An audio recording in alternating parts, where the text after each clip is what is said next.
listening to what the South African president, of course, he met with President Trump just a couple minutes ago, and they just kind of finished their discussion, right?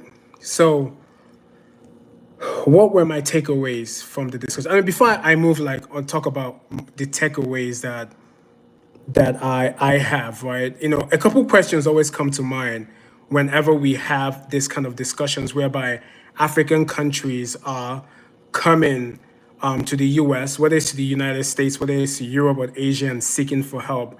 I'm always baffled by the move because all the allies Africa needs are on the continent. It's just that the presidents and the people on the continent lack proper management. We lack patriotism, and people are just most of the time act out of greed, so they mismanage the resources that it's on the continent and it's on the country.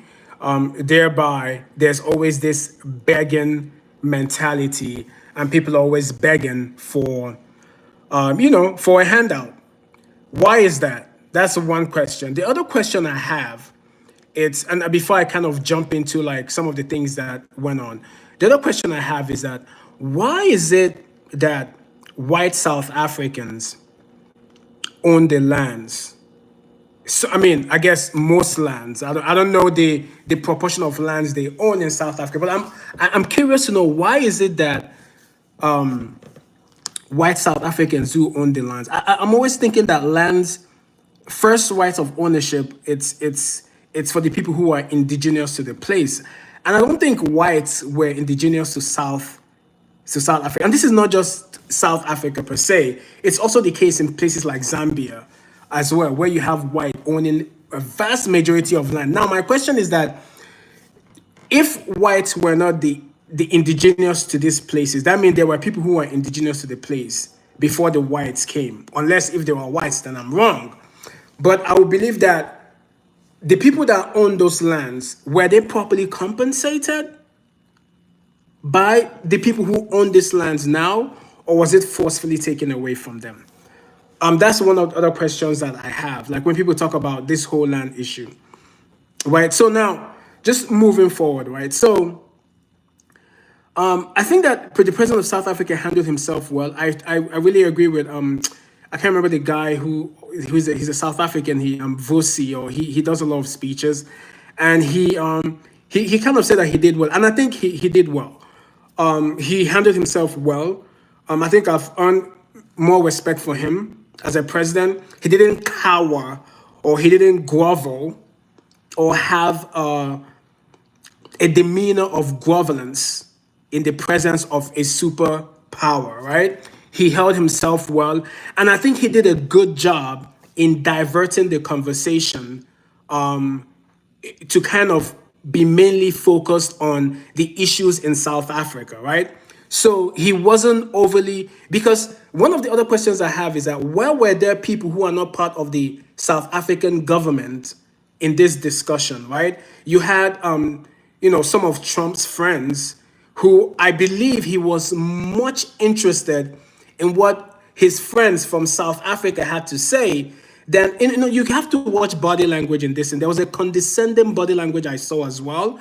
That Trump was really more interested in hearing what the guy Rupert and the other, three golfers who are South Africans had to say, more than what the president of South Africa had to say, because he quickly kind of when after there was a portion of the discussion where the South African president spoke, and he quickly kind of diverted to listening to wanting to hear from the golfers who I believe are his friends.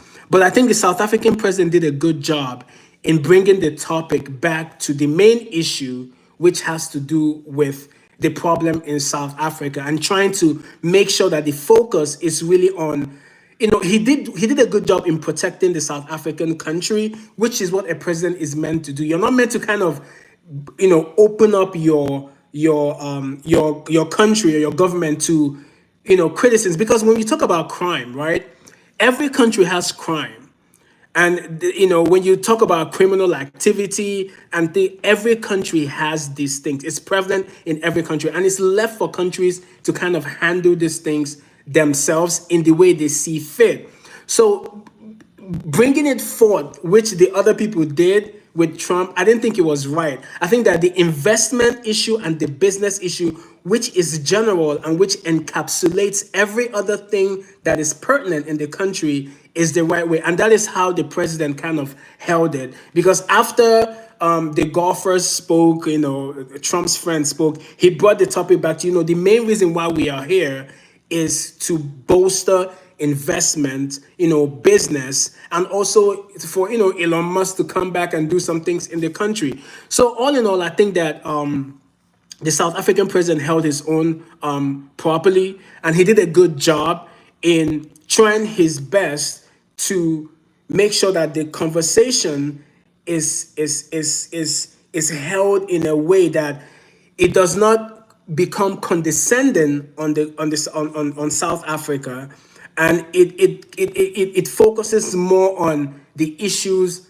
that they really came for. Because most of the time, you know, a lot of people, like a lot of countries or Europeans and Americans and stuff, when these things happen, they use it as a way to kind of dissect the country and show the weaknesses and show how poor they are, how they don't have this, how they don't have that. And I think he really did a good job in making sure that the issue at hand is held at that point. So he did it. And I think he also did a good job when it comes to representation, right?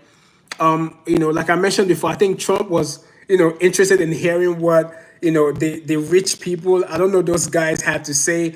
And the South African president was like, you know what, it's good for us to also hear from the lady who comes from the labor or the unemployment, you know, sector, or who deals with a lot of unemployment issues in South Africa, which I think was very good. So, you know, I think that it was a pretty good discussion that they had. I think the South African president held his own. I think he did a good job. So I'm going to be kind of dropping some other more information about it, and my, you know, talking about my observation and reviewing their discussion as well. But yeah, I think it was a good talk.